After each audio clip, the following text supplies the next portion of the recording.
Hi, I'm David Norris, and I'm serving up the perfect podcast, Pompey Platter with Russ, Daz and Haz. Play up, Pompey. He used to be a waiter, did David Norris. Well, he's served up the perfect cocktail here. It back to goal, Lang. Needs a bit of help. Goodness from Lang. What can he do? Still there, Lang. Lang! You wouldn't believe it! Cross comes into the near post. Headers into the net! Shaughnessy! Surely Pompey are heading for the championship! Portsmouth are promoted as League One champions. Right, good evening, everyone. Welcome to episode 14 of Pompey Patter podcast. Thank you for those listening live right now and those joining us on Spotify and many other ways of listening to us on different social media platforms. I am joined, as ever, by Haz and Daz. Evening, gents. Bonjour. Good evening. Bonjour. How are we all? Yeah, good. Yeah, good. Look forward to Saturday. Felt a bit weird having no midweek. It was actually quite nice, wasn't it? Actually, I was a bit disappointed. I was like, there's no midweek game. Where is it? But we've got one next week, and we've got 2 home games in a row. So I'm looking forward to it. As long as the lights stay on. Get 50p in that meter. Got a lot of high wind coming, so it might be a bit shaky. No long ball football. I know. That's always one good thing when it's windy. You have to keep it on the deck. Yep. Right. So, running order is we're going to review the game against Swansea the weekend, and then we're going to preview the Bristol City game. I nearly said Norwich then. And I'm assuming we're going to preview Norwich as well. Indeed. Then we got Haz Vs Daz, Harry's Who Am I, and then any other business. So I'm going to go to, I think Harry had the best one last time when I chose between the two. So Daz, talk us through the first half. How's your thoughts on it? I was hoping you were going to ask me about the first half because the second half was a bit painful to watch, wasn't it? So, Josh Murphy! Hey, look, see, take him out of the team, he scores again. So there you go. Out of the goal scoring, that's not out of the team. So otherwise, he wouldn't score if he was out of the team, would he? To be honest, I think the game for me, the first 5-10 minutes kind of started how I thought it was going to start, especially from our side. Not playing for that long, being on the edges of playing, obviously, with the Blackburn game and Millwall, I just felt that we were obviously a little bit rusty, which absolutely fine. I think Guy Whittingham mentioned it in the first 5 minutes. I think what sort of showed that in the first couple of minutes was Pat getting caught out with the ball. I can't remember if it dropped over him or bounced over him, and the striker was getting around him. And now, obviously, I know Pat's not a centre back, so that might also come into play. But you could see that's a player that's a little bit rusty. That you can see hasn't played much football because you missed the judge, the bounce, obviously the player, how they grab hold of him and make sure you know where he is. So yeah, I think that had a part to play. But I felt after I think it was the first 10 minutes, I felt we really started growing into the game. That front four of Bishop, Murphy, Lang and Ritchie really started to work well in their press. And I think we won the ball back a number of times. We looked quite dangerous as well. I was really impressed with the press in the first half, and it actually took me by surprise because I thought we might feel ourselves into the game a little bit more and maybe sort of say something for the second half. But yeah, really impressed with our press. I thought everyone did it pretty well. So obviously, if you press from the front, you need everyone to do it, and I felt Potts and Dazelle played well in that centre mid in the first half. And then obviously the 2 goals. So I thought it was great work by my boy Murphy down the left-hand side. It's a great ball in there. It's in that area in between the centre-backs and the keeper where neither know what they want to do. Because obviously they're worried about what the other player's going to do.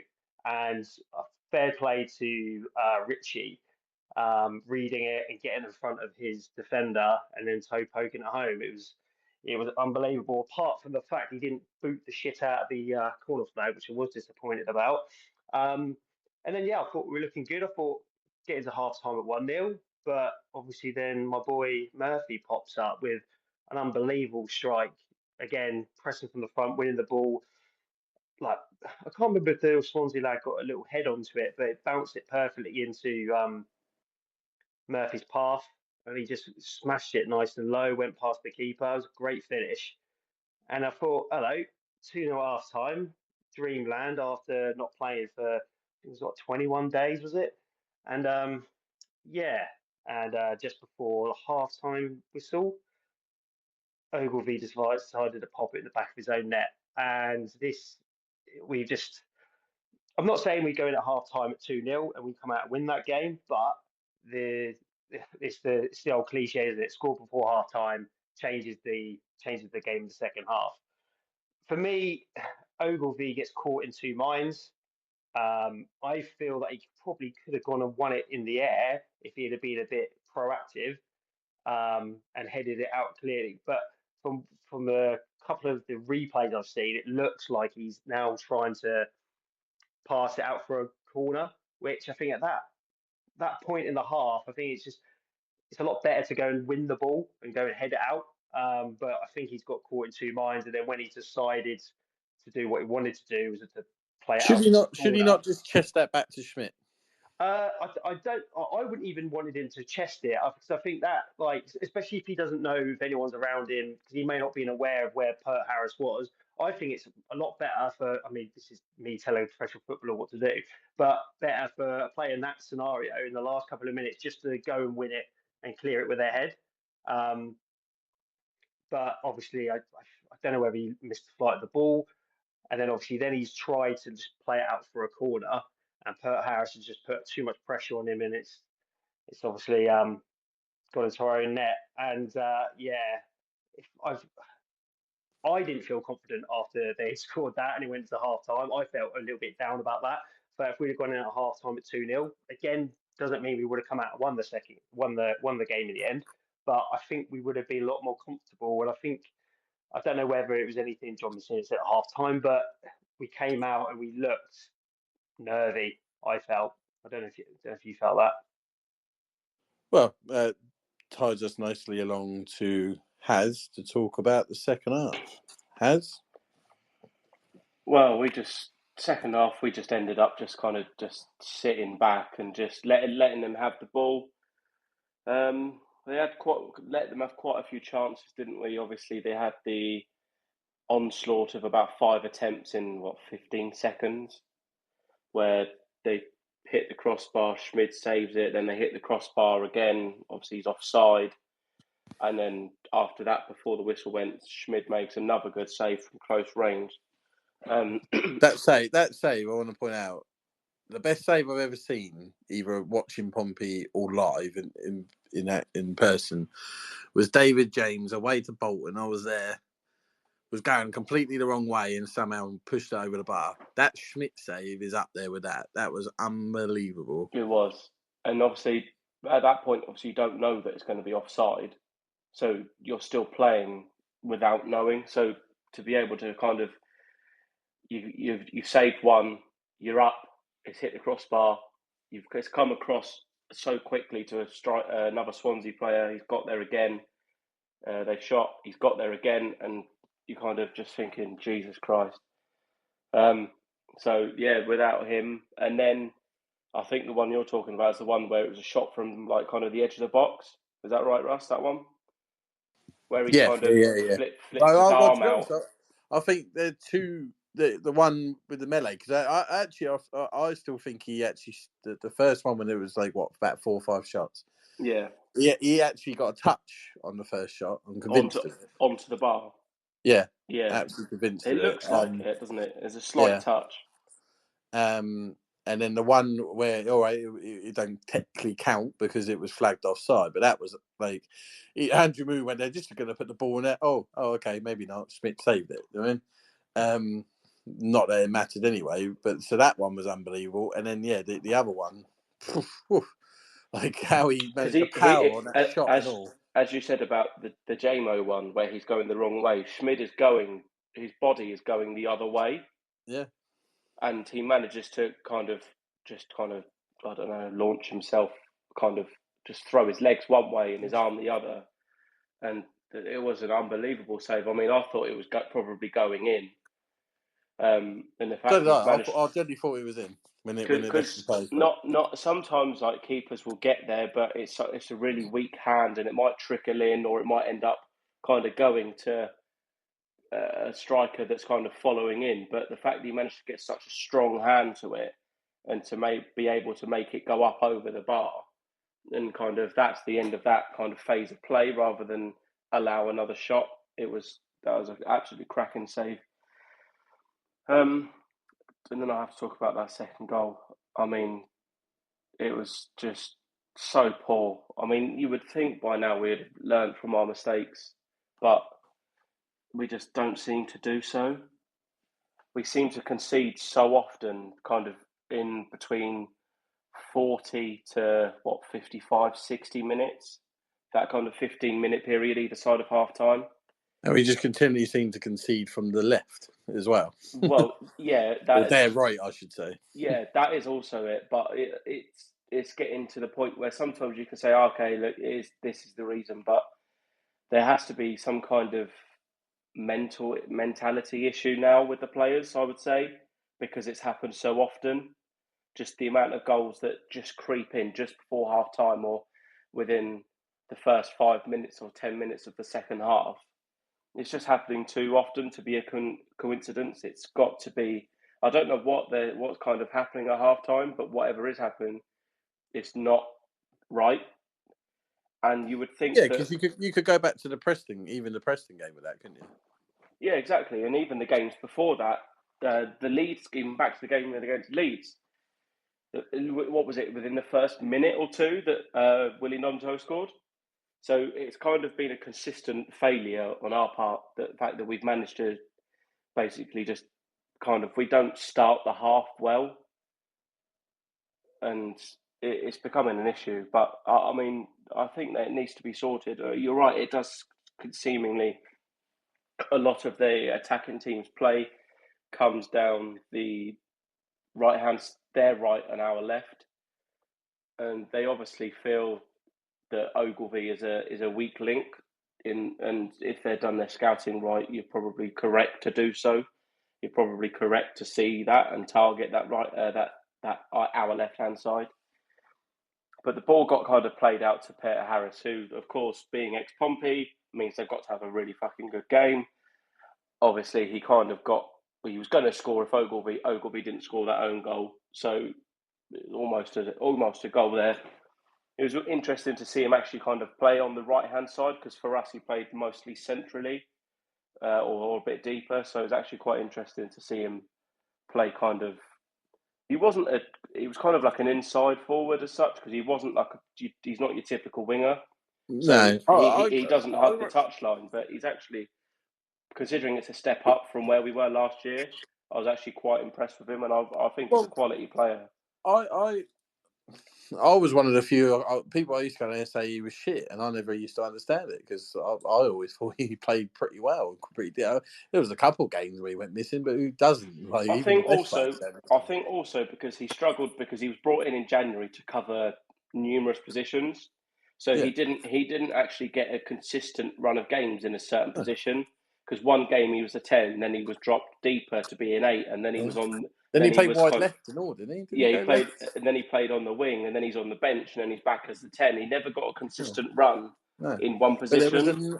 Sometimes I find you see enough of a player to go, right, they've got the ability. If they get a pre-season, a run of games, he would be good. So I wanted us to sign him. Well, he clearly is a talent, right? Because Brentford gave him a new 5-year contract in the summer. So he just needs a bit more game time. But yeah, it was the last game of the season against Lincoln, that goal which he started and finished was up there for goal of the season for me. Yeah, it was very good. And so back to their second goal, we'll go. It was kind of like a bit of a mini counter attack from them. We kind of bombarded back. They had it in the centre of the pitch. They played it out wide to Peter Harris, and the defence were all the way back on the 6-yard box. no one was closing. I'm not really sure where Murphy was because he didn't seem to kind of track back. Ogilvie was with the back four in there, kind of on the 6-yard box. The midfield were just on the edge of the box, so you have a 12-yard gap between the goal, the penalty box, edge of the penalty box, and the 6-yard line. And Peter Harris just played it. There was we literally went, here you go, have all this space to put the ball in, and you might score. So we let them do that. It was a good ball. It wasn't even a great ball, actually, because he did well to find the space, but there was a hell of a lot of it. And it kind of just rolled into the box. And yeah, it was one of them where if you just put it in the right area, hopefully someone's on the end of it, isn't it? Yeah, but it's also poor from us, the fact that you've allowed a kind of low bouncer / P roller from kind of quite deep outside of the penalty box on the wing. You've allowed it to cross all the way across to almost the other side of the box, almost like the other side of the goal before it's tapped in. So it's gone across about 5 players, and not one of them has attempted to get it. They're just kind of all ball watched. And then once that second goal went in, you kind of thought, oh shit, here we go. It was only going one way, and we did pretty well in the end to actually keep it as a draw. It's frustrating because it was a mixed feelings game, as I said to us on the chat. Like when you 2-0 up and you end up drawing, you feel pretty pissed off. The fact that you're, especially conceding just before half time as well. If you don't, as Daz said, it doesn't necessarily mean you're not going to draw, but it means they've got to get 2 goals rather than just the one going into that second half, and it puts you in a much better position. So it was hard because you feel bad, you feel pissed off the fact that we were 2 up, but also how dominant they were in the second half. It was probably an okay result in the end, really. Oh yeah, the thing is, I think I put in the chat. They're the home team. You expect them to come out all guns blazing, even if it was just 2-0. Do you mean? And when you're down the bottom, you've got to try and scrape for your life. We're never gonna play teams off the park unless they don't turn up like Preston. But if you're going away from home, I try seeing it as I would have snatched your hands off for that. 2 goals away from home and a draw. So I just kept that positivity in my head. I didn't let it get, wound me up or anything. Couple of things that I want to add on that either of you two can give your thoughts on. A couple of chances we had. So that was Bishop's first half. I can't remember, was it before? Was it after they made it 2-1 or before? Could have gone 3-0. I can't remember now. And then he obviously had Sadie's, which I still don't know how he hasn't scored. Yeah, he hasn't moved his feet, has he? Did he actually? He barely made any contact whatsoever, wasn't it? I think it's one of those ones where it's come across his body.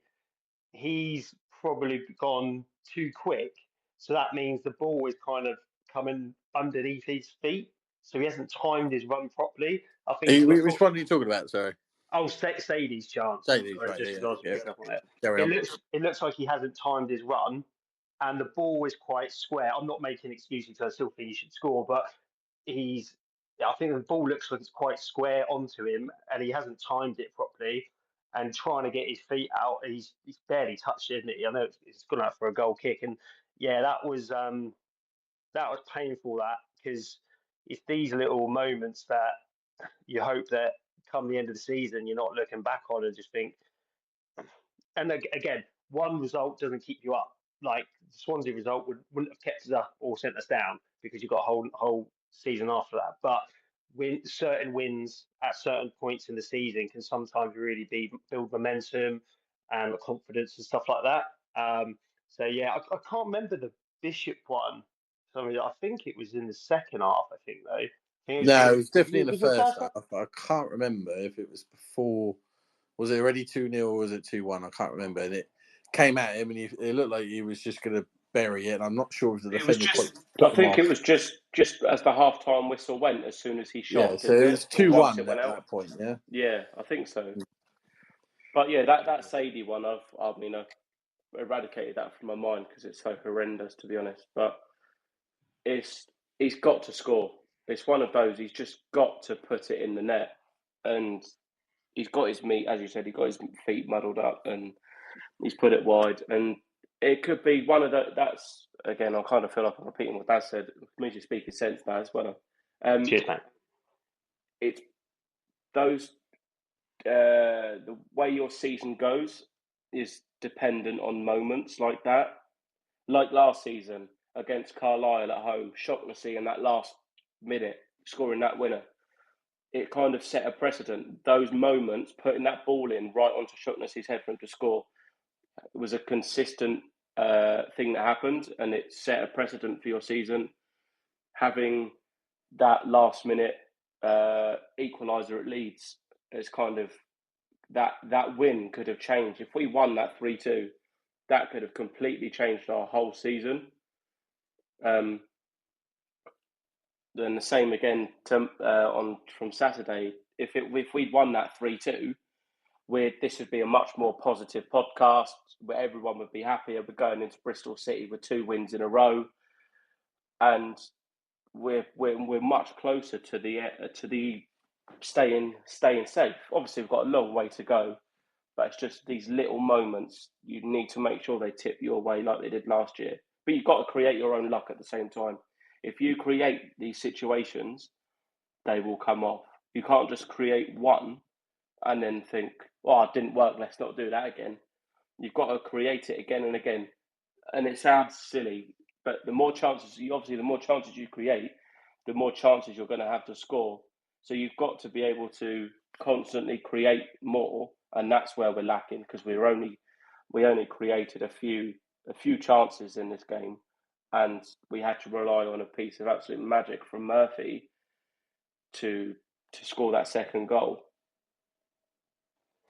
Yeah, sorry, one quick one for me to finish on the second half. I don't know if you guys want to go into more detail, but like, I haven't got a problem with us coming out the second half, putting a low block on and defending and not trying to see a game out, but make it tough for Swansea to start with, because it's not the emphasis isn't on us in the second half to come out and score. The emphasis on us is to keep the result.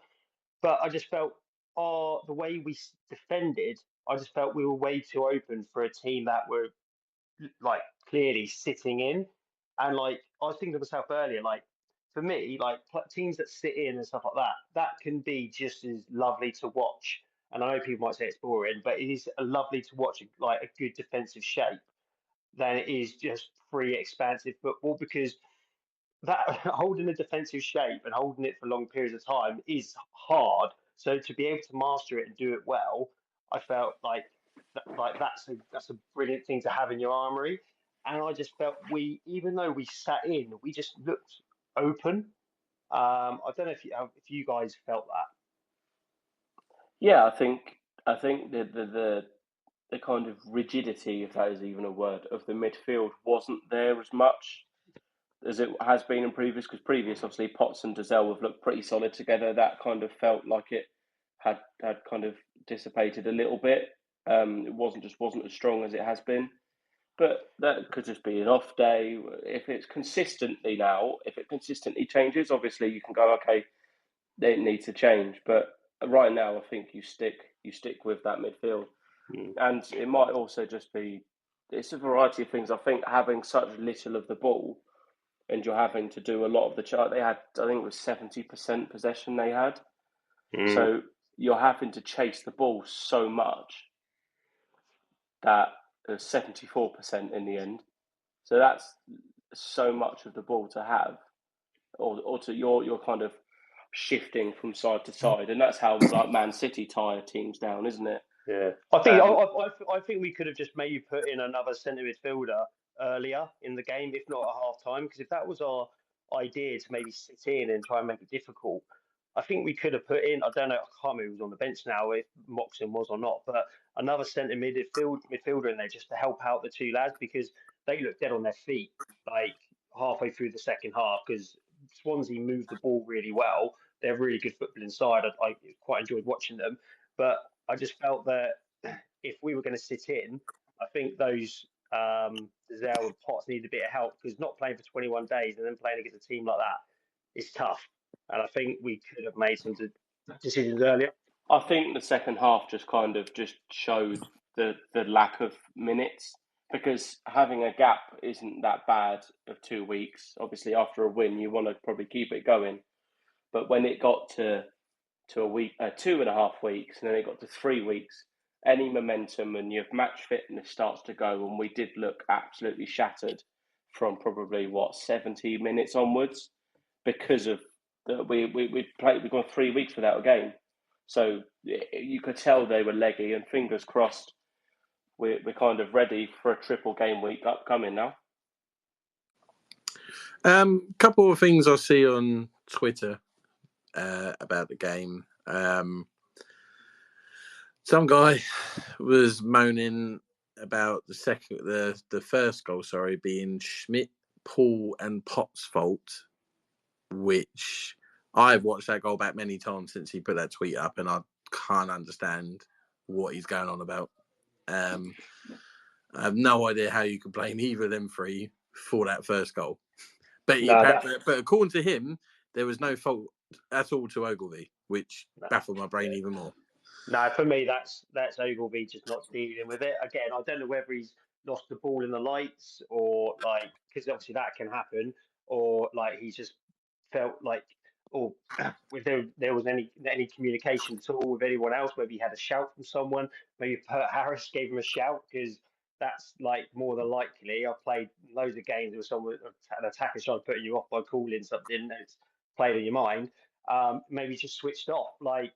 That's Ogilvy there. If he makes a decision earlier to go and deal with it, I think he could header it away from where the ball dropped if he's a bit more proactive.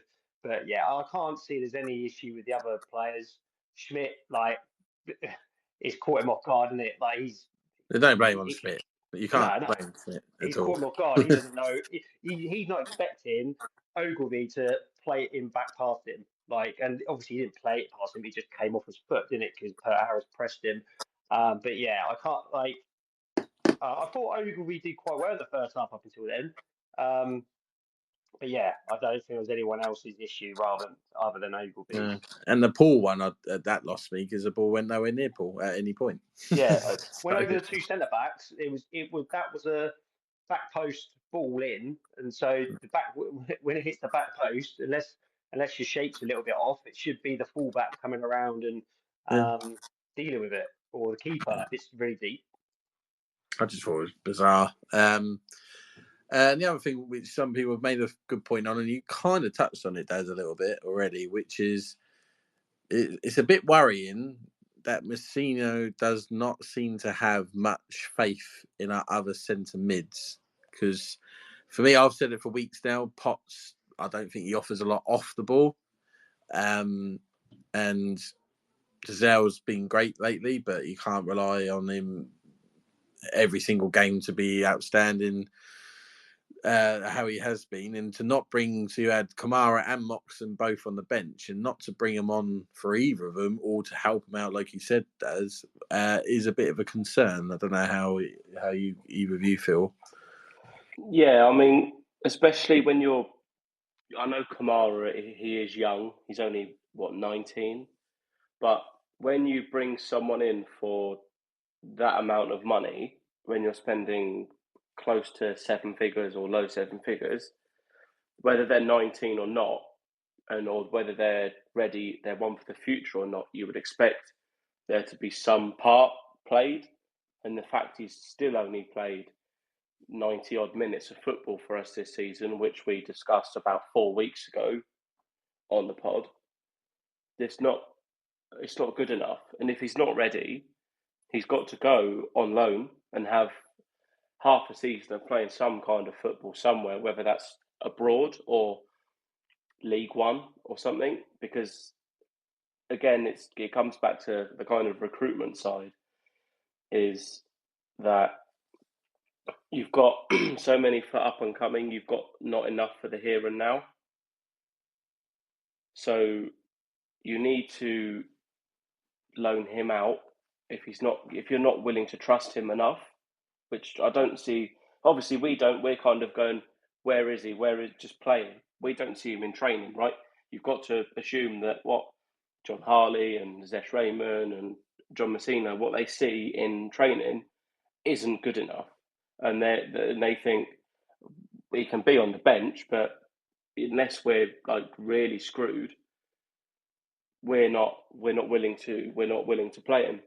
And with like Moxon, again, he was kind of brought in, did really well when he came in last season, for the second half of the season, but you've given him a 3-year contract, and maybe they don't think he's good enough either, but you've given that bloke a 3-year contract, so you're kind of stuck.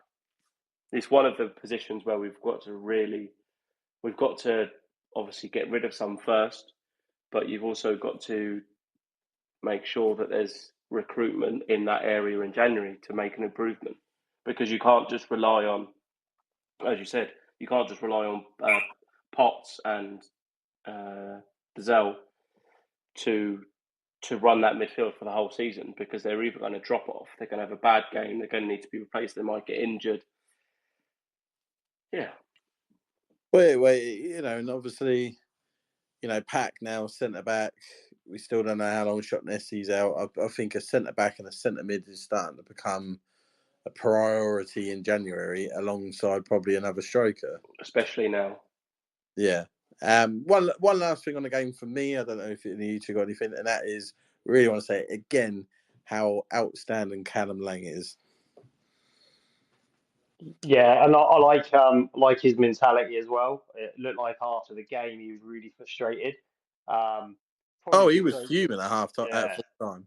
I think that might also been down to the fact the chance we had right at the end, or maybe that, and that sort of makes me feel that the way the players played in the second half was kind of down to the players rather than the setup for Messina, because he looked like he was pissed off with the players and everyone, and that kind of tells me that he's annoyed with how the players carried themselves in the second half. Could be completely wrong. Maybe he was just really frustrated because he felt the game was there for the taking, especially in that first half. But yeah, he's unbelievable. He's got better and better, hasn't he? This season, he's really how he started for us last season. Just came in, hit the ground running, didn't he?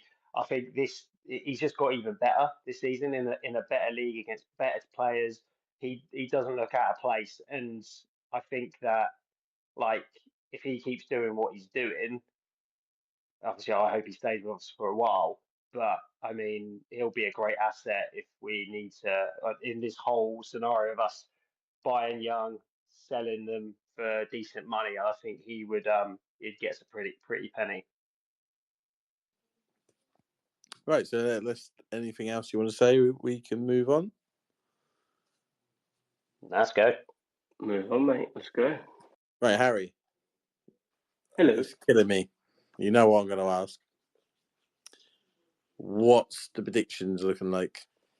Wow. As you've been stressing about it. I have. I've not slept.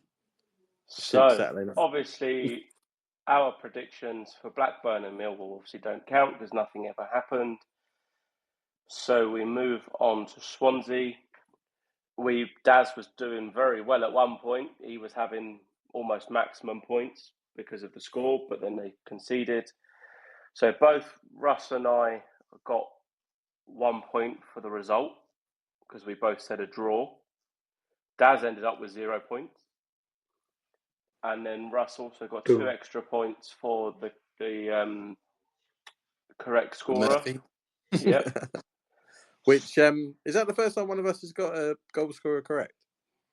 I think I got Marnie against Oxford, I think. Yeah, I think. Nah, he definitely went Murphy that game.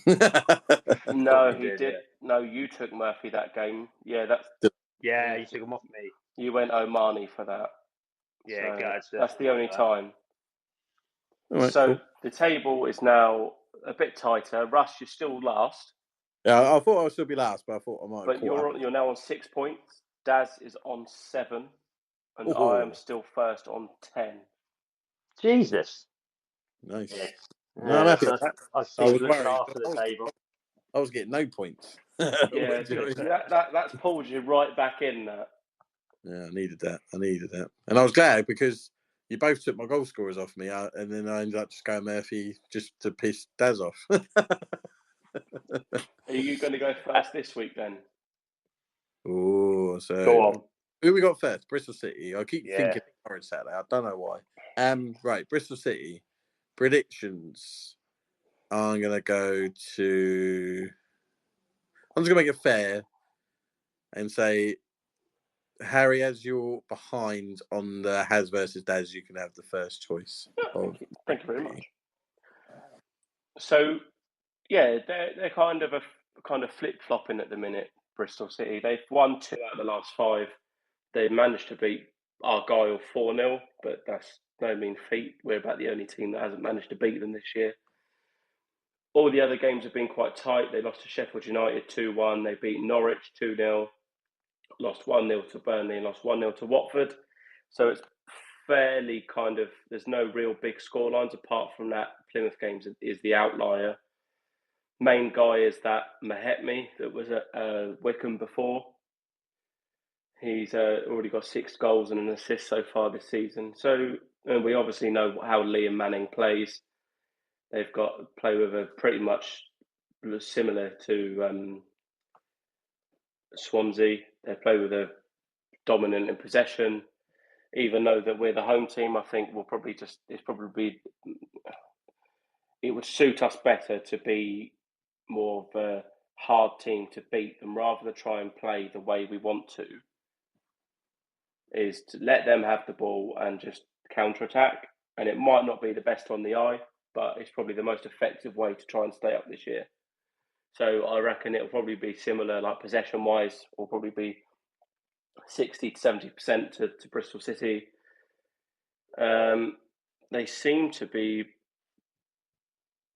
better. It's kind of mixed, really. They're kind of better away. Are they better away from home? No, they're kind of mixed. So they don't seem to have many draws. I'm going to go. We kind of need a minimum as 4 points from these 2 home games because otherwise we'll start to drift away again. We've managed to claw our way back within kind of touching distance, but we need to get that. So I don't think it's going to happen. I'm going to go 2-1 to Bristol City with Mahetmi as the scorer. I thought we Mahetmi. Mehmeti, do you mean? Mehmeti, Winger. whatever he is. Mehmeti. I can't say his name. I can't say his name, but don't worry. He's the winger, isn't he? Yeah. Yeah. Okay, cool. Mehmeti. Sorry, Mr. Mehmeti. I'm That's sure okay. he's devastated when he listens to this. He might do. He might. You never know. He's gonna report us and get us cancelled and. Yeah. He's going to score a hattie and then run into you into the south stand and be like, He's going to point to you. he's going to point to the back of his shirt. He's like,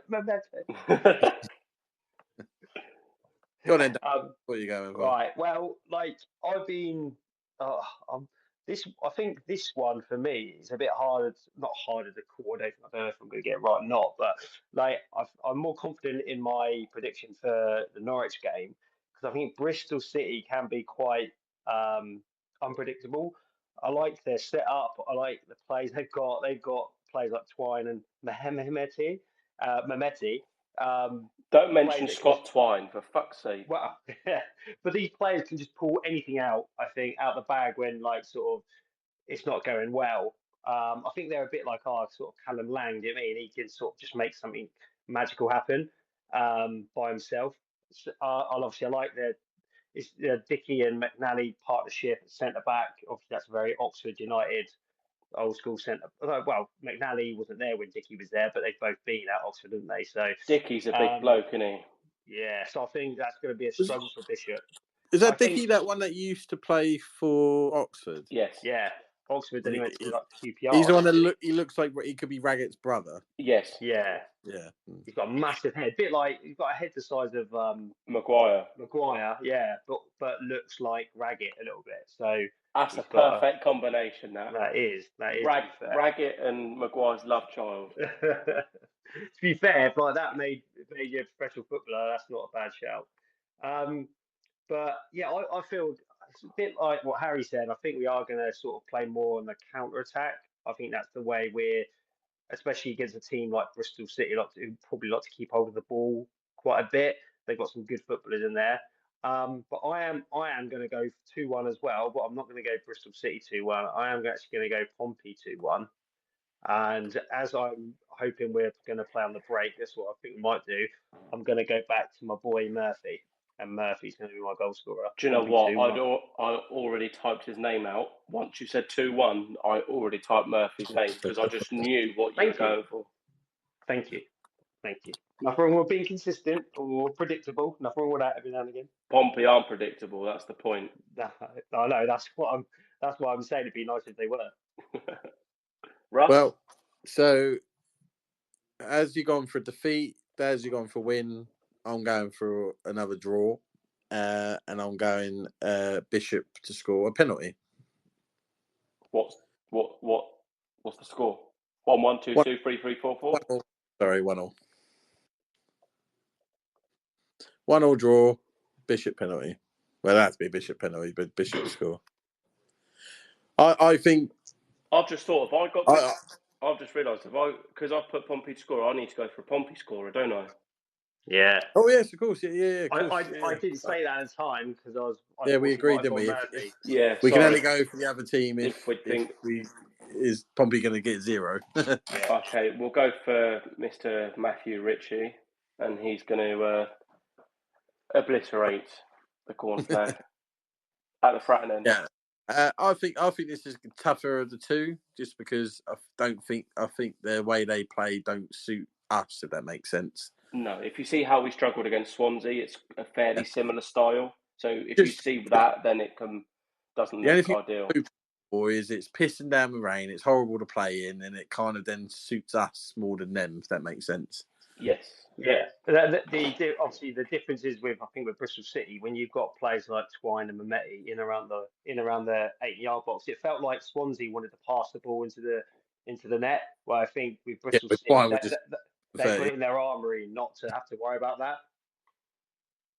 Yeah. I think we can get a draw. I think we could beat them. I think that this is literally one that could go any way. I think they could beat us as well. Agreed. It all depends on how they turn up and we turn up. I don't think it's a given anyway. That's why I just went safe and went down the middle and with a draw. Right. So that's Bristol City. Now we're on to Norwich, and as Haz went first last time, Daz, you can take it away this time. I think, to be honest, Norwich, like, they've been a bit up and down. I look at the results. Obviously, they didn't start great, did they, by losing to Oxford first game of the season? But they've kind of been a bit up and down again, I think. I am going to go for a 2-2 draw on the Tuesday for a Desmond. I'm going to go for Callum Lang as a goal scorer. Obviously, I know obviously Norwich have had 2 good results in the last, obviously beating Plymouth. I think they beat them like 6-1, didn't they? Yeah. And then is it Luton 4-2? Yeah. So I mean, even though they're great results at home for them, I think they are still results against teams that haven't particularly done well so far this season. Luton should be, obviously, the players they've got should be higher, but it doesn't always work like that. And I think Plymouth on their way coming down towards to be with us. So it's kind of similar to like if you looked at Norwich's, so say Norwich beat us a couple of weeks ago, and another team looked at us, I don't think they'd see that as an impressive win. Norwich beating Pompey at home by like 4-2. It'd be like probably a result people expect. So even with those 2 results, I kind of expect them. I think us playing at home against them, if we can get a good atmosphere under the lights, as long as they're switched on, I think 2-2, Callum Lang. That's I reckon whatever happens for Norwich, I reckon on Saturday, I reckon back under the lights if they work. And I'm going to go positive, even though they seem to be in better form than Bristol City. It'll just be typical Pompey to kind of lose against Bristol City, who are more inconsistent, but then get something out of Norwich, who are 3 unbeaten. So I'm going to go for a 2-1 Pompey win and El Capitano, Mr. Marlon Pack. I'm going 2-0.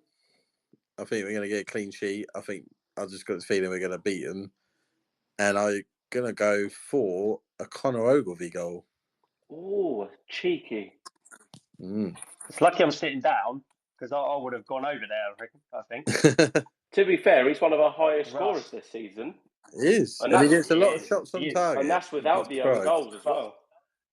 Yeah. But I never expected Russ to get Conor as a goal scorer. Mate, as much as he pisses me off defensively, you can't deny he ain't a threat in the box. He's been one of our biggest threats, considering Shocknessy's been missing. He's been one of our biggest threats this season in attacking wise. Exactly. I mean, if you look at the Oxford game, he had 2 chances. He hit the post and he had another opportunity. Well, Plymouth, he nearly had a hat-trick. Good at them. Plymouth. Just get it in the air. He's absolutely fine, even defensively. It's just on the ground. Except from the goal on Saturday, but yeah. Well, he dealt with it with his feet though, so he did, yeah. Right, so that is our predictions. So now we're moving on to Haz versus Daz. I thought we'll carry on with just a general knowledge football quiz, as you boys enjoyed it so much. Go on then, let's go. Is it similar format? So? Is it similar format to last time? Yeah, just 20 questions. Cool. I might have a VAR. So last week, it didn't actually affect the results. Daz and the answer sheet confused me because I asked, who did Arsenal sign Thierry Henry from? Monaco. It was Monaco. Let's just keep going. It's Monaco. Let's not worry about it. Let's move on. Daz said Monaco. I said, are you sure?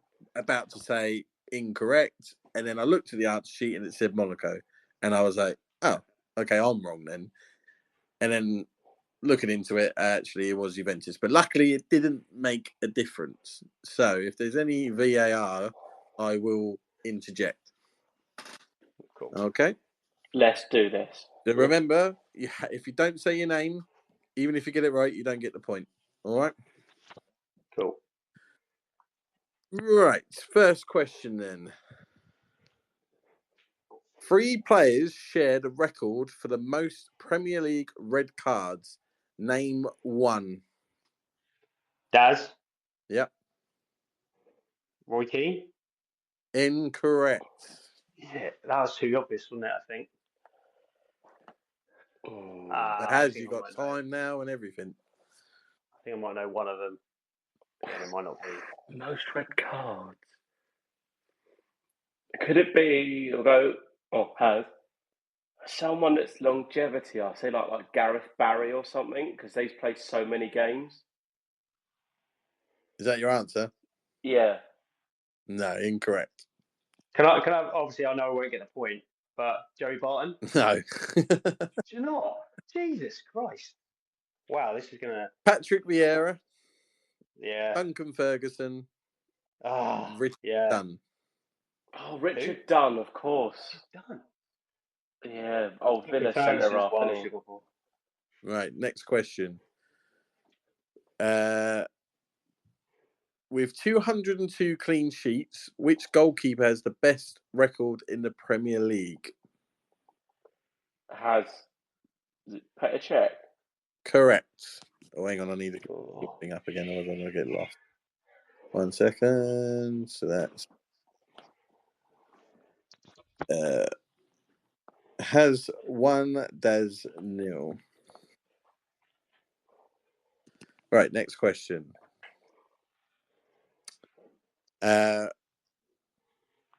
Mohamed Salah shared the Premier League Golden Boot in 2018 and 19 with 2 other players. Name one. Daz. Yep. Harry Kane? No, incorrect. I'm having a nightmare. It's 18, 19. You what, sorry? Was it 18, 19? Yes, correct. So has you Jamie Vardy. No, incorrect. Oh. It was Pierre-Emerick Aubameyang and Sadio Mane. Oh. Jesus. I'm an absolute nightmare here. I'm remaining positive. Let's keep going. Right. 3 countries have won the World Cup twice. Can you name them? Daz, Yep. Argentina, Yep. I'll give you that. Germany. No. Germany haven't. Exactly twice, but I'm giving you Argentina because this might be a little bit out of date because they've actually won it 3 times now, but that was one of the answers. So it has. So it has to be exactly 2 times. Oh, You misheard the there's question. 2. Oh, sorry, I misheard that. 3 countries have won the World Cup twice, not a minimum of twice. So Argentina's won. Argentina's won, although it's 3, so it must be out of date. Well, their third one was Qatar. Yeah. But the two have definitely only won it twice.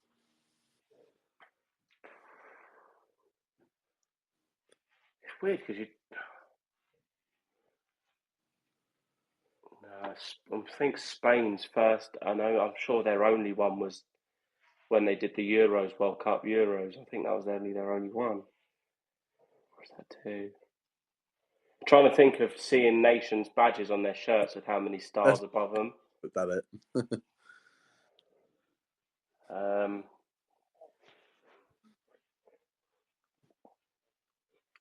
It's not going to be right because I'm sure they've won it more, but I'm going to say France. That's one. Yeah. Is it? You need the other. So France, Argentina.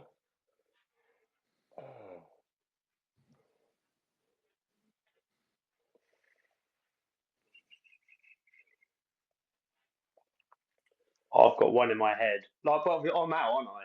You are out. Yep. I'm out.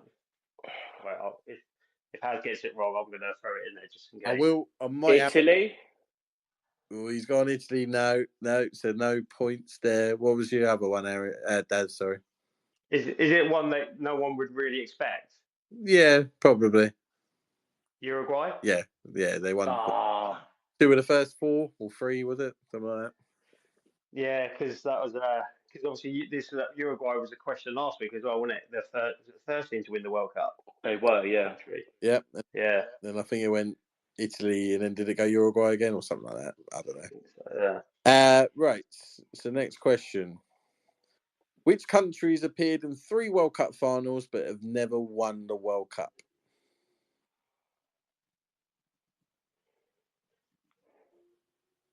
Jeez.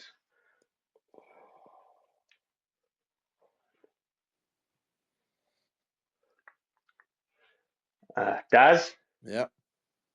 So 3 countries that have been in at least 3. One country that's been in 3 World Cup finals but have never won it. The actual final. Yeah, they've been in one country. Daz, it's not that difficult, mate. Fucking hell. Well, I said when it's finals can be the actual tournament. No. I mean not the actual final game. Yeah. Right. Has Belgium. Yep. No, never been in a World Cup final. Are they not? It's not that hard, Harry. Well, at least I understood the question. I might have got it wrong. Well, obviously didn't. Right, in a World Cup final, but have never won it. The Dutch. Correct. Oh, nice one. Good, son. 1-1. Back in the game. Come on, let's have it. Right. The next World Cup is hosted across 3 different countries. Name them. Has. Yeah. Yep. Mexico, United States of America, Canada. Yep. Correct.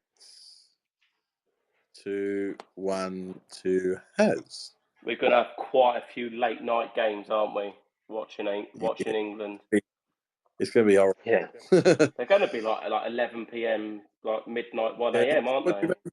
It's gonna be like the Brazil one, isn't it? Like, was it? We played Italy. Was it 2 o'clock in the morning or something stupid like that? Yeah, and then we're going to have them stupidly early because then one after that's going to be in Saudi, isn't it? Yeah. Yes. So, which I like that. That was brilliant. Having the last World Cup times, it was on all day, every day. It was lovely. yeah, it was like, was it like 1, 3, and 5 or something, wasn't it? I think wasn't it like 11-1 and something? Yeah, Wasn't it? I think kick off at 11 o'clock. What a day! Oh, lovely! That was best World Cup. Right, next question. In which year in the World Cup did Maradona score the infamous Hand of God goal? Daz. Yep. If he dwindles, can I jump in? 1986. Bastard. If you hold on too long, I would say yes, but it'd be a VAR check, but it's worth the shout. 1986. Yeah, you got it right. Yep, 2-2. So I think I'm 82 or 86. I was trying to remember which one was Mexico. You know what's really weird is I literally listened to Gary Lineker's podcast earlier, and he literally talked about it. So I was like, I knew exactly what year it was. I was like, he's procrastinating too long. But no, I'll let you have that. No VAR calls. Right. Fastest fingers, because you should both get this. So you ready? No. 2 English players have won the World Cup Golden Boot. Who are they? Haz. Yep. Kane. Yep. Shearer. No. Oh. No. Daz. Yep. Daz. Lineker. It was Lineker. In 1986, the year of the infamous handball. Oh, too easy. I just went for Shearer, man. So is that a point each, or is that? You know what? I'm going to give you a point. Oh, wait. No. You can't just change it. I can do what I want. No, that's not. No. VAR. All right, I'll give you no points and give him just the 1 point. Thank you. Yeah, thank you very much. Say that. I'll try to help you out, Harry. No. Don't worry. No, I'm giving you both a point for that. Thank you.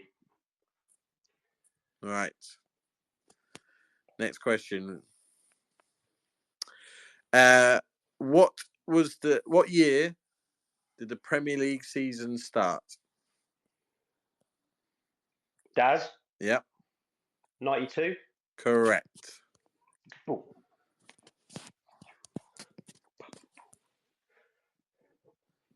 Next question. I'm warmed up now. I'm going.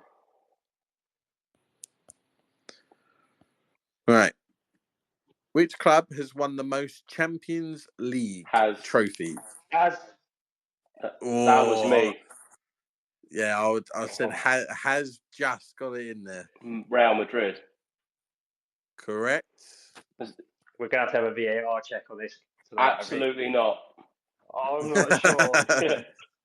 We're going to have the VAR check, I reckon. We'll allow it. It's fine. We'll go with it. What's the score? Who is the only player to win the Champions League with 3 different clubs?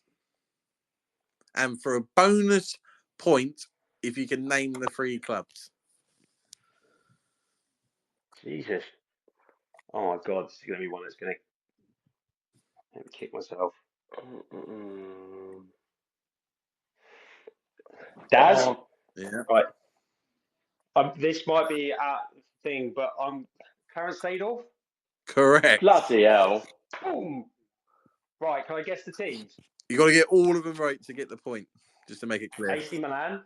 Yep. Ajax. Yep. Oh, bollocks. Who's the other team? Inter? Trying to think. I'm going to go Inter Milan. Can I nick it? No. Can I nick the bonus point? Oh, can he nick the bonus point? Do you know what? Do you know what? Yes, he can. Go on, then. Is it Barca? No, so it didn't matter anyway. It was Real Madrid.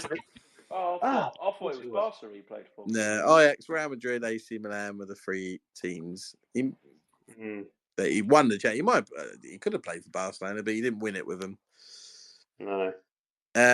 What's the score? The score is 5-4 to Daz. And what question's this? 5 questions left. Oh, It's much higher score than last time. It is. well, it is for you, yeah. Yeah. Right. All right then. Three Right, let's go. people have won the Champions League a record 3 times as a manager. Who are they? Daz. Yep. Zidane. Yep. Do I have to keep name all 3? Yeah. Yeah, all 3. Right. Zidane. Ancelotti. Yep. Oh bollocks! Who's the other one? Oh my god. It's gonna be annoying. Hang on, Daz. Haz, do you know the answer? No, I'm trying to think at the minute. All right, I thought you would have wound them up and said, yeah, of course. Record 3 times. They've won. So, Yeah, they won it 3 times. so Zidane, Ancelotti. At this point, Haz, you can buzz in. I'm going to just say that now. Okay, I'm still thinking that's it, but yeah. It's gonna annoy me. I don't know. It's not Mourinho, is it? Oh, this is gonna kill me.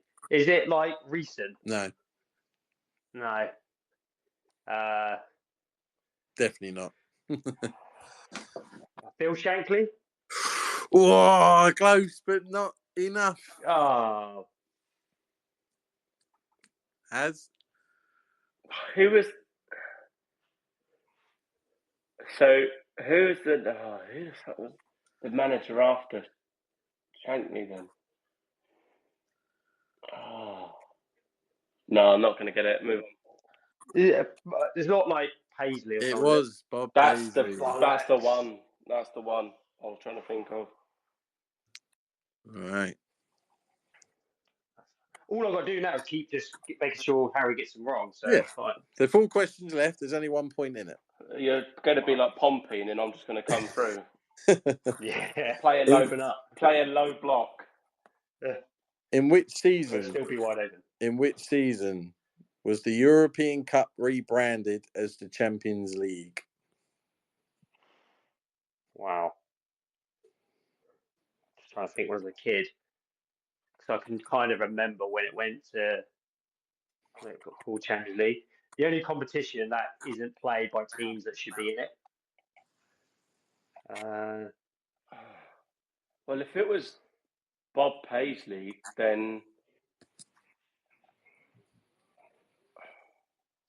I wouldn't go on it. Haz, you're going down the wrong hole. I'm just saying that. Yeah, because that was still the known as the European or UEFA Cup. I don't remember what it was called then. Just the European Cup, yeah. Yeah, it wasn't Champions League then, was it? No. So how is that the answer to the last question then? Because you said how many? Because it's still three managers have won the Champions League, and then you're now changing it to the European Cup. No, I'm not changing it. Excuse me, You I'm are. not UEFA. Yeah, no, because you said the last question. Yeah. Was because it's still the same trophy, isn't it? Yeah, it's still the same cup. It's like so like now the you're Carling, changing it's it, like the right? Carling Cup. Yeah. It's like the Carling Cup, though, isn't it? Those different little Johnson Pate trophy. It's still. It literally is the same. They didn't even change the design of the trophy. It's the same trophy. Yeah, minus 1 point for questioning the. Shut up. No, I might just question you for sacking up in a minute. Shit. Right. Usually works. Right, pushing for a year, boys, or a season, I should say. Right, I'm just gonna guess 90. Daz. Oh, I was glad to pick you up on that. So Daz. Oh shit! So pick me up on that. Has 98. Oh no, incorrect. 96? No, all that for nothing. 92, 93, the same year as the Premier League. Oh, do you know what? I thought it can't be the same season. 92 was on my mind, but when he said 98, you were like, "Oh, that sounded." I thought, "Oh, that sounded really close then." So I had no confidence in you. So. Should never listen to me. Right. No. How many questions left? 3. And it's still 5-4. Yep. Feet sweating. Right, listen to the question carefully. Which team was the first from the UK to win the European Cup? Haz. Yeah. Spurs. No, no, they've never won the European Cup. What did they win then? UEFA Cup. UEFA Cup, yeah. Ah, fucking hell. Daz? Yeah. Man United? No, that was the first. The reason why I said listen carefully is because they particularly used the word from the UK. The first team to win the European Celtic. Cup from the Celtic. UK was Celtic. Correct. Celtic. Shit. Do you know what? I thought you didn't realise that this was the question from last No, week. that's why I said listen carefully. That's fine. It's all right. It's all right. Still ahead. That's fine. Right. You ready? Yeah. 2 questions left. Who is the Champions League top goal scorer of all time? Daz? Yeah. Oh, I'm going to throw this in there. Ronaldo? Which one? Haz, Cristiano. No, I'll give you. That's it. Because it's 6-4 and only one question to go. I want a VAR check on that because Back to winning ways. He said Ronaldo, and you took that, but you had to ask for a secondary answer, so I don't think that should count. No, it counts. I was only winding him up. That's some farce. Yeah, that's fair. I'm going to do a Man City and take you to court. I don't like the way you run it. So they got taken to court, didn't they? Wasn't Man City going to take? Was it the other way around? Man City have taken the Premier League. Yeah, Man City took the Premier League to court as well. I thought it was the other way around. Yeah, it is. It's both ways. They did both. Jesus. Right, yeah. So Daz won that 6-4. Now Daz is currently 5-2 up over the series. Back to winning ways. And I've got to let him win something. And I'm going to do one next week. I know it's not my week because I'm going to do a Christmas quiz. Ooh, lovely. All right. Big C. Lovely Christmas. Right, moving on to your Harry's Who Am I then? Okay, are we ready? Always. Go. I love these. I look forward Number to these. 1. I played for Pompey 114 times, scoring 3 goals. 114 times. That's very precise. How many times did you score? 3 times. 3. I'm going to have a little guess already. I don't know what's in my head. I think Aria Dazoo? Incorrect. Who did you go for? Dazoo. Not bad. I can't remember him scoring loads of goals, to be honest. Both ways, Scum at home, Gillingham at home. One of the most underrated defenders I think we've had. I don't think he gets enough praise. I think now how good he was. I don't think at the time he was. He was. I thought he was quality. He was God, wasn't he? Really? He's an animal. I thought monster. When he got spat in the face, he's like, I'd rather be punched in the face. I was like, and then he went. He's a doctor. Won the game. Yeah, he's a doctor now, isn't he? Yep. Something like that. Or he was a doctor when he was playing. Forensics, something, isn't he? Or something like that. So surely got to be. Well, this is like I don't know, some shit striker we had, but surely we wouldn't let him play that many times. 3 goals. 114 is quite, it's a fair amount of games, isn't it? It's what? 2 seasons? 2 seasons? Just over 2 seasons?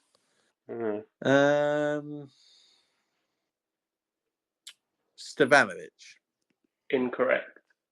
Can we keep guessing? Can we have another guess?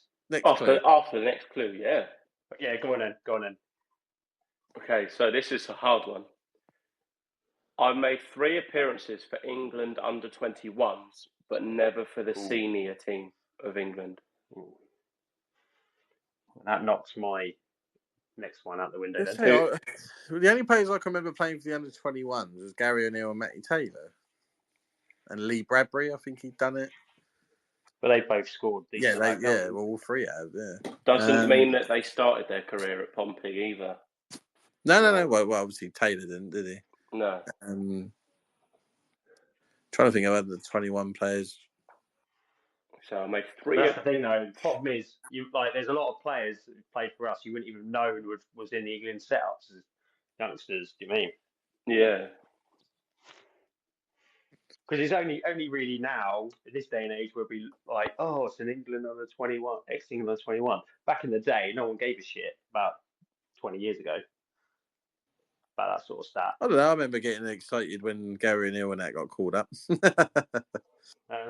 Thinking they were going to go on to play for England. And I still think Taylor during that 2008 period. I have no idea who this could be. I think I would need the next. Might as well have a guess. Clue. Defender.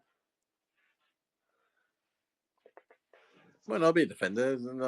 Some midfielders don't score goals. Yeah. Do you think 114 appearances is a fair amount, isn't it? Sean Davis? Incorrect. Again, I don't know if he might have played for like England. Oh, I can't remember. 3 goals. Played for England under 21s, but didn't play for the national team. This has got to be either it's got to be a Prem player or a Championship player or Division 1. I can't see this being someone we've had in League 2 or 1. Mm-hmm. Premier League, English. Don't think we had many good English players. They were all foreign mainly, weren't they? The good ones.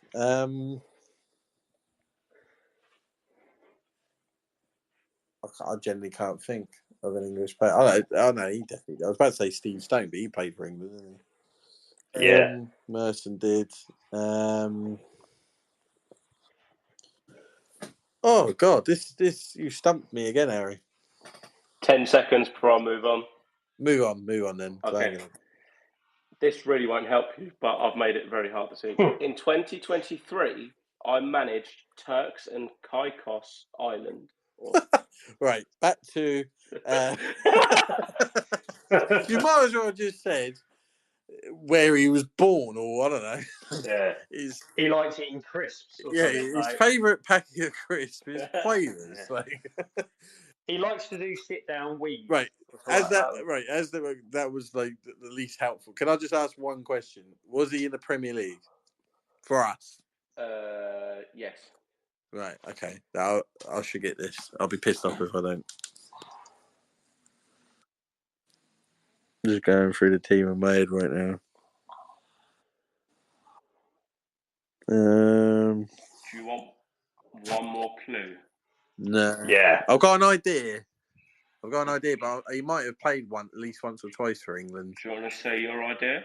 Just because Sven was calling up everyone and everyone at one point. I'm gonna go for just because I think I remember him scoring against West Ham, Liverpool in the cup. Was that three goals just for Pompey, not like in the Premier League? No, the 3 goals are just Pompey. And then, he scored against Liverpool in the cup. And I can't remember his third goal, but I know he definitely got one. I think, was it Blackburn at home?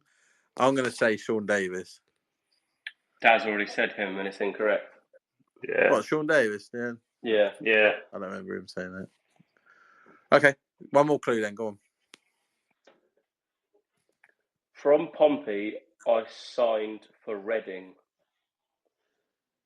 on loan.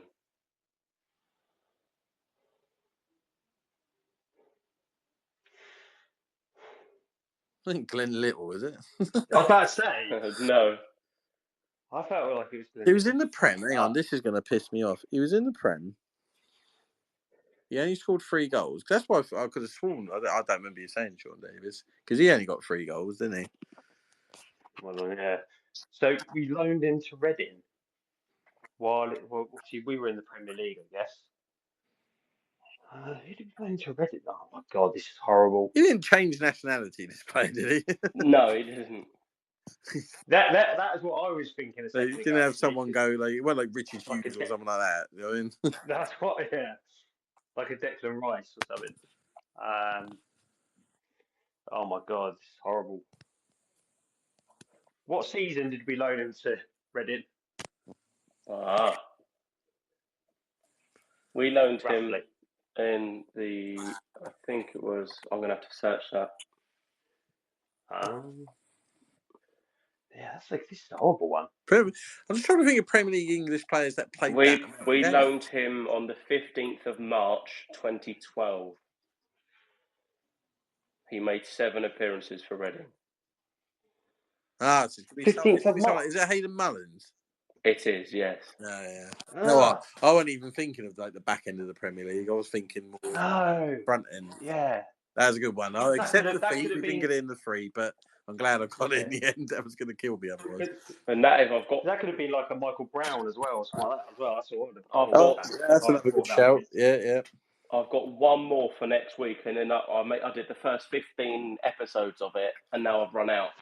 So I'm going to have to think of some more people. Yeah. Well, we've only got 2 weeks, and then it's Boxing Day, and then. Are we going to do an episode on Boxing Day? I won't be around. So. No. We'll have a lot. We'll have a lot to cover when we come back. Yeah. And we'll might just have to do one the day after. We do one on the Friday. Yeah. Don't have to be a Thursday. Yeah, we could do. I reckon if I said to the other half, oh, by the way, I'm doing a podcast tonight on Boxing Day, I don't think I'd see the new year. No, absolutely. I think my family would be like, don't think so, mate. And you say, I'll wear the trousers round here. I definitely don't. Daz won't be on next week's episode because he's dead. We'll probably either skip it or we'll see if we can squeeze one in at some point. But we might have to just leave it and then just literally zip through all the games. Yeah. But, well done. I'm glad I caught you out on that one. Yeah, it's a couple of days out of the cat. I'm glad I got it without being told, but I accept defeat in the actual task. That's still only 2 that you haven't got. Yeah. That Ben Chorley one, didn't it? That was out of this world. I told you, I still wouldn't have got it now. I probably would have named every single Pompey player we've ever had, and I still wouldn't have got to him. I wonder what their style of play is. It must be fucking kicking head. Shit. That's it. We're kicking head in today, boys. Just kicking head. Right. Moving on to any other business. Today, there's a couple of things. One was we're going to get a 6-figure fee from FIFA. Ooh, I missed this. Because of Yengi being injured on international duty, you get covered by the club compensation thing that FIFA set up. Oh, all right. So, because if your players are injured over 28 days, you get a compensation fee. It worked out, the news put a thing out, it was average of 17,000 a day. All right. So we'll be getting a 6-figure fee by the time that adds up. And the example they used was when Gavi got injured with Spain, and Barcelona ended up getting 5 million. Yeah. Because it's all we're not getting 5 million. Because it's also done on players' wages in proportion to their wages. So obviously, we're not just like fiddle the books now and just quickly. Whoop, whoop. He was getting paid $2 million a month. Yeah. So when Yengi returns, I assume that'll probably just cover all the fees and stuff that ended up the Millwall game that got postponed. Yeah. But we'll be getting a hefty 6-figure fee, apparently, according to the news. So I'm assuming that segues into something else I know you definitely want to bring up, Haz, about Yengi. Yeah, I suppose we'll bring that up. I just think everyone is just jumping on him and like, oh, he's this, he's that. Let's just get rid of just remember what he did for us last year. Yeah, that Bolton game where he pocketed Santos, the Peterborough goal that basically made us go up, not officially, but that was the day I knew that we were there. You've got to football does it. He also he scored in the Barnsley game as well, which people seem to. Yeah, exactly. And this time last year, we should have been dropping Bishop. We should have been Bishop shouldn't have been playing, and Yengi should have been our starting striker. So let's just chill out a bit. So some of the people I've seen tweet about, let's say Kanye West then, Yengi. I actually Did you just say Kanye West? No, that's what I said. For some reason, I nearly said Kanye West for some reason. Oh my god! I'm clipping that. Similar. No, that's what I said. I said I was about to say that for some reason.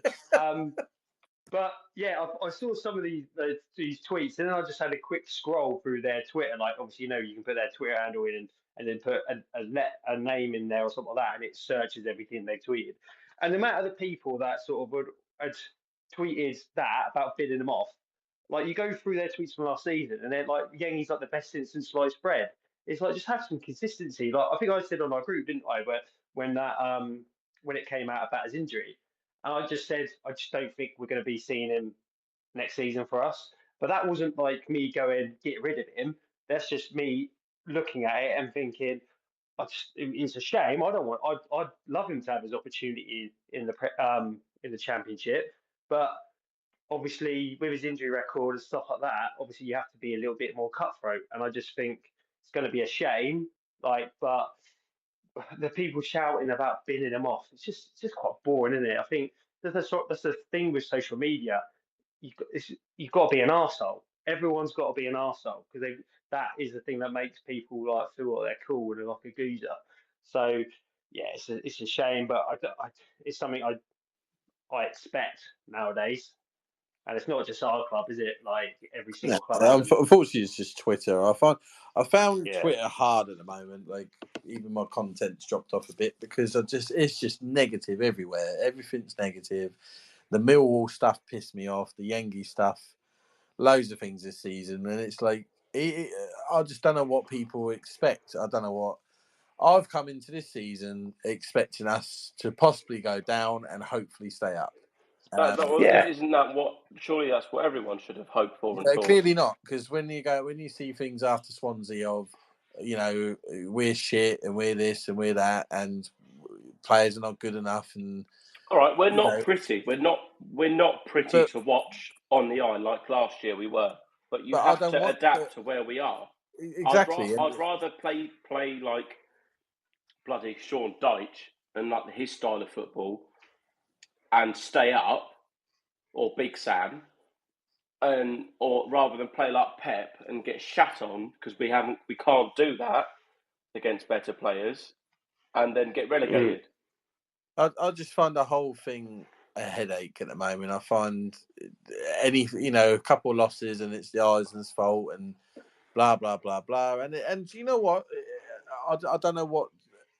Everyone said fourth bottom, you snatch your hands off, and then when we're near that fourth bottom, it's still not good enough. And it's like, well, if you are happy with fourth bottom, so you're expecting us to be in a relegation scrap, why are you then moaning when we're in a relegation scrap? Yeah, and that's the thing. This season, like I think I predict us like this season. I can't remember if I said 18th or stuff like that, but like even at 18th, we're not going to be safe until the last couple of games of the season. Because if you look at the table now, and if we just say we won our 2 games in hand, we're up to like 18th, I think we would be. And it's like even at that, even if we were where I don't know where Oxford are at the moment, because obviously they're like sort of in between of the bottom end of the table. I I still would be worried every week, like because you lose 1 or 2 games, you're in it straight away. But if you win a couple of games, you could jump up 5, 6 places. So this is going to go down to the last couple of games, and it was always going to come down to the last couple of games, whether we finish bottom, whether we finish fourth and bottom, or whether we finish roughly mid-table. Because it's this at the moment the table's really close, and I just think that's going to be the case when we're down to the end of the season. So the best way of doing it is take each game as it comes. Don't get too emotionally involved in it, and then see where we are at the end of the season. Otherwise, you're just going to like end up your head's going to end exploding. I got, I understood like earlier in the season when it felt like the players weren't giving it, that I got that frustration. But it's like, but so, all right, yes, it was annoying. We lost to Plymouth, but you can't deny the effort. The game before, I've forgotten who it was against, but we played well in. And then we beat Preston. I thought we played, it was Hull, wasn't it? We played well against Hull. Yeah. And I thought we played, Swansea should batter us off the park. They've got a footballing team. They're supposed to. They're at home. Do you know what I mean? Like, the fact we went 2-0 up wasn't because we battered them off the pitch. It's just because we had 2 chances and took them. which is something we had been screaming out for coming up to the last couple of games because we weren't taking our chances. Exactly. Like because we were dominating. And in the Championship, we were dominating. I know we went 1-0 down early to West Brom, but after that, like it was pinned. They were pinned in their box, but we couldn't get a shot off, let alone a goal. And then now we're actually taking chances. I actually enjoy watching us play at the moment. I'm not expecting us to play like Real Madrid or Barcelona or anything like that. I just want to see effort. And when you see Richie and Lang and Murphy giving everything going for, I could watch them 3 all day. Add Devlin to that. Yeah, and Devlin. And I'm still big up. Dazelle as well. I still think he's underrated by the fans. He's one of them. If you actually watched his game, you would realise how good he is. I think the only thing he lacks is concentration sometimes, but I think he's been better in the last few games. And I just don't get the negativity at the moment. All right, 2-0 up and he threw away. It's frustrating, but we ain't the first team to do it, and it ain't going to be the last time Pompey ever do something like that. And there'll be a game probably this season where we might be 2-0 down and end up drawing 2-2. So that's football. Yeah. But when people are going, I'll take fourth bottom and then moan when you're near the you're bottom of the league or second bottom of the league. How? That's 2 places different.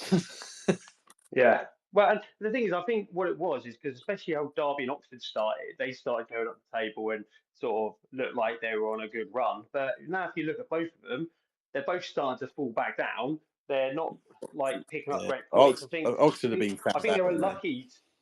Yeah, I think they were lucky to pick up a point against Millwall from what I heard. Like it wasn't like a very pretty game. And I think when we played them, we should have battered Oxford, I felt, and obviously we haven't played Derby yet, but another like Plymouth, another team that are around us. We look better than them. We did, and like people say, "Oh, that doesn't matter because we lost," but it's like you have to sometimes you have to separate the performance from the result. It just happens. Well, let's I know time's getting on, but let's just quickly have a look at the teams around us. Yeah. So QPR, we were better than them. Hull, we were better than them. Plymouth, we were better than them. Luton, we gave them a game. Preston, we were better than them. Cardiff were the only ones that backed us off the park. I still think they finished on that. Oxford, we battered them. And then, so you're talking, what, 1, 2, 3, 4, 5, 6. 6 of the bottom 7 teams above us, we've either been better or matched. Yeah. And that's the thing. What we don't want to do is put ourselves under so much pressure where we have to win certain games and stuff like that. But I mean, it is probably going to be the case anyway because of how the first half of the season happened. But if we'll get to January and we could even be out of the relegation zone if we can pick up a couple of wins, and then if we can really reinforce in January, then let's see how it goes. But yeah, it's people are quick to turn, aren't they? I mean, a lot of people turned last season, didn't we? We were on that run around Christmas time, and it was like, wow, well, here we go again. Which I can understand people being worried about it, but it's just like, but it hasn't happened yet, and it didn't happen last season. So let's see what happens this season. Yeah, no, I agree. Anything else, boys, or are we happy to call it there? Only quickly that also Sammy Silvera apparently is going to stay for the whole season. Oh, what? No. Unless if another club is interested in taking on Sammy Silvera on, and Middlesbrough are happy with it, that can happen. But that ain't going to happen, is it? Because anyone's watched it, no one's going to fucking touch it. Who's going to have watched him and gone, yes, I want that? Maybe a top end League One side. National you never know. I don't even think they would want him. I don't know. That's the thing. I don't know. He's not even been making the bench, is he? No, I don't think so. It's a complete waste of a loan. But you never know. Like someone like Wrexham maybe have a pop it. You never know. I don't know. Not for me. Not for me, Clive. No. Right then, boys. Leicester, anything else? Are we happy there? Yeah, all good. Right. All good. Thank you, everyone, for listening live and listening on fellow platforms. Hopefully, when we speak next week, we got at least a win and maybe more under our belt. So have a good weekend and play up Pompey.